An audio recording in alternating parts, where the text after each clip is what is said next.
Ngayong hapon mga kalapatids, isa na namang kalapate ang umuwi dito sa atin. So pinamigay ko na yun, alam ko kaya lang hindi ko maalala kung kanino ko napamigay. So ngayon, kunin natin dito sa taas. So pamimigay ko na mga kalapatids dahil nga siyempre nung una pinamigay na natin pero bumalik dito. No? So ano daw, blue check, si ano yata si Putol mga kalapatids. Hindi mo na alam kung kanino ko. Pilay ba, Putol? Pilay lang. Yung pilay lang, mga kalapatids. Yung sa, ano no, naka-BBC? PRC. Blue. Yun, PRC Blue, mga kalapatids. So, ito. Ayan si Madlato nasa loob. Kukunin niya. Hindi na tayo papasok. Hindi tayo magdumi dun. O, ayun, nakaiwalay pa pala. Nakasolo kwarto pa, mga kalapatids. O, hintayin natin makalabas si Madlato. So ito yung ibon. Ito yata yung hindi ko na vlog, no? Tama ba? Oo, ito yung unang ibon na natripan dito mga kalapatids. Ayan, no? Ayan, maganda to. Ang line nito is Japan. Kaso nga lang napilay.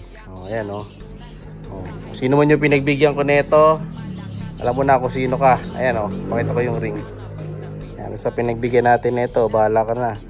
PRC NDR 2026. Nakakalabring mga kalapatids, panlaro ko North 06674. Ayan, no? Pinoy Panzer Racing Club NDR 2026. So yun yung ibon. Pilay pa rin ba? Diyan ngayon? Pero nakakalakad? Nakakatapak na daw siya ng tuwid mga kalapatids. Na-recover pa. Pinabigyan ko. Magaling din. Kaya lang, hindi ko na maalala. So, wala kasi tayong pag-ano nito. Paglalagyan. No? Kaya ipamimigay ko na lang ulit. So, possible to. Pamigay ko bukas dun sa nanalo sa ending natin. Para isang ship na lang. Tatanong ko dun sa dalawa kung sino ang may gusto. Ito natin bibigay. Pakita mo yung bagwis niyan, boy. So, babae ito. Oh, nasa ano pa lang. Bata pa, mga kalapatids. Ito pala yung tumutubo na bagwis niya, no? 3 ay 4. So nasa ano pa lang to, 4 to 5 months pa lang, bata pa mga kalapatids. Basta nasa 4 yan, 4 or less, 4 months. Ayan kasi tumutubo, 1, 2, 3, 4, no? Napapalitan. Ito yung susunod na malalaglag. Sa kabila, boy. So ano siya, anong kulay to? Checkered. Yan, okay, sa kabila, ganun din nata. 1, 2, 3. Bago ba yung mga to?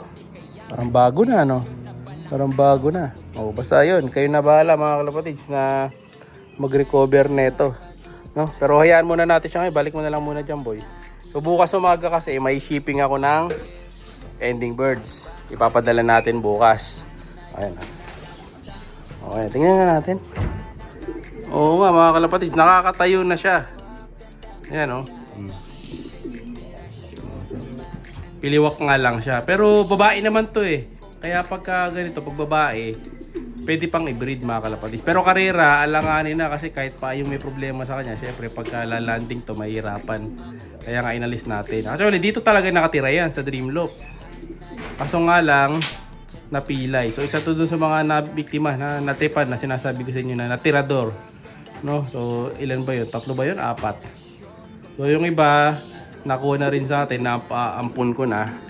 So ito, isa to sa una to kung pinaampon, no? So hindi ko maalala ka naman nabigay eh. So mamimigay na lang ulit natin. Sino may gusto lang ha. Pero kung meron mag-PM, pagka-upload ng video nito na willing kunin, ganyan. So bigay natin. Pero doon sa dalawang nanalo sa ending bird, kasi isa na pa-deliver ko na kahapon. So dalawa na lang ang choice natin. Pwede ko sa kanilang ibigay. No? So libre lang naman mga kalapatids. Yung kasi, may sagot ko na yung shipping fee. So, sakto, papadala ko na lang. Yung isa, taga North yung nanalo eh. Taga, Ilocos yata. Tapos yung isa naman, taga Pasig. So, saan nila to? Sasabay na lang natin sa free training box nila. No, syempre, 130 lang yun. Nadali nila, free shipping. Sakto. So, ito, kumusta natin yung mga warriors natin dito. Nandito na lang din tayo, mga kalapatids. So, dito, 3 na lang ang naiwan. Ayan, no? So yung iba kasing ibon natin dito mga kalapatids, in-out natin kasi kailangan ko magbawas, no? So saktong dami lang hindi lalaro natin. Ayan sila 3. Ano to boy? Sanay na to?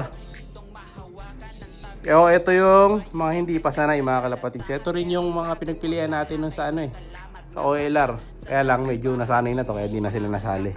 So dito, yung ibang ibon, ito na lang din ang natira. So ayan, konti na lang. Nabawasan ng ilan na bawas dito boy? 5. Apat ang na-out natin mga kalapatids na ibon dito. O yan, baka interesado pa kayo. PM lang kayo mga kalapatids. Marami tayo dito. Screenshot nyo na lang kung sino ang natitipuan nyo dyan. Meron tayong blue check, red check, blue check, checkered, blue bar. Para mga blue bar yata yung mga nasa dulo. Red check, naubos yung off color ko mga kalapatids. Nawala na yung mga batik ko. Unang-unang nakuha yung mga off color natin. Ayan o. Maano kasi yung off color mga kalapatids. Mabenta talaga yung mga off color. Ang off color natin dito, ilang piraso lang. Yung mga kulay Johnson Relax, wala na. Ito na lang tira, isang white light na lang. Ayan. Yung sahig naman natin, namumuti. Kasi nilalagyan talaga ni Madlato ng ano yan. Tawag dito boy? Apog. Para hindi ano ng mikrobyo yung sahig natin mga kalapatids. Pati dito namumuti mga kalapatids. Ayan o. Saka mas maganda pang tingnan pagka namumuting na ito no. Malinis. Ito lang ang wala kasi wala namang kalapate dito. So inaanti ko ngayon yung daga dyan. No? So yung daga dito may pain na ako. Huhulihin natin yung mga daga na estate. Pupuksain. So ito na lang, hindi pa nalagyan ni Madlato ng apog. Pag ito boy, lagyan mo rin to. Wala na no, ubus na. Order na ako ng apog mga kalapatids. Mura lang 100 lang. Malalagyan mo na lahat to. Maganda meron lagi yan, pati yung mga hapunan. Para iwas germs sa mga kalapate. So ayan na. Yung pinagbigyan natin noon. Kung napapanood mo to, PM mo kaagad ako kasi pagka ship na natin bukas, wala na mga kapatid, mapapamigay na natin sa iba. Meron pa akong ibang mga pang gift bird na mga loyal sa mga loyal natin na followers, meron tayong mga binibigay. No? So ito kasi pwede sana dito sa kulungan na to, kaso ginagamit ko to. Tinanggal ko lang yung kalapate, sinama ko muna sa iba dahil pang picture natin ng ending birds. So ito yung picture nung dalawa pang naiiwan na yan. So baka pala ko ang bumili ng cage mga kalapatids dito sa para sa labas, para meron akong bilaran ng mga young birds dito, no? Then abangan nyo sa next vlog, may papakita ako mga ibon sa inyo. Ito mga bago natin birdies. Meron tayo ditong 5 bagong ibon. Saka ako napapakita sa inyo yan. Mga yan, mga ninja sa atin ni Boss Ronald. Pa-vlog natin sila, medyo kinokondisyon ko lang. Kasi medyo silang nakuha natin, may one eye. Pero uso naman kasi talaga. Re-recover ko lang. Tapos, mapablog na natin. Tingnan natin kung bukas kung mapablog ko. So yun muna pa sa araw na to. Yun, basta may bumalik naman. Kunyari, bili kayo sa akin. O bibigyan ko kayo. Basta bumalik naman dito, mablog ko matik. So yung iba kasi napapaulan nila. Basta mag-chat kayo. Pero pag di kayo nag-chat, syempre, ibibigay natin sa iba. Pero pinamigay ko lang, papimigay ko lang ulit. Pag binili nyo naman, tatabi ko dito kasi alam ko pag bumili, may record ako doon. No? So yun naman mga kalapatids para sa araw na to. Like, share, subscribe. Ingat! Siya'y kalapatistang napakagaling na kinakilala.